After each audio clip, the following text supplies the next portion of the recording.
Salut tout le monde. Avant de continuer le reste du règlement, il est important d'indiquer les points suivants.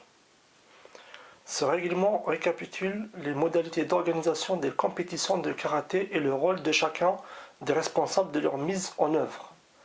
Les compétitions sont organisées de manière à ce que les participants y trouvent à la fois un vrai plaisir et un grand intérêt sportif.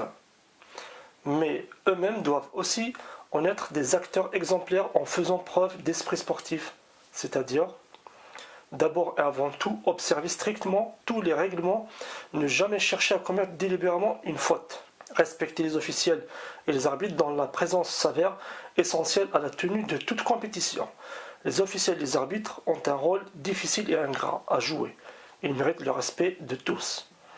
Accepter toutes les décisions des arbitres sans jamais mettre en doute leur intégrité. Reconnaître dignement la supériorité de l'adversaire dans la défaite. Accepter la victoire avec modestie et sans ridiculiser l'adversaire. Savoir reconnaître les bons coups et les bonnes performances de l'adversaire. Vouloir se mesurer à un opposant dans l'équité, compter sur son seul talent et ses habiletés pour tenter d'obtenir la victoire. Refuser de gagner par des moyens illégaux et par la tricherie. Garder sa dignité en toutes circonstances. Démontrer que l'on a la maîtrise de soi. Refuser que la violence verbale ou physique prenne le dessus. Dans la prochaine vidéo, on verra ensemble la carte des zones interdépartementales et des ligues régionales. D'ici là, prenez soin de vous.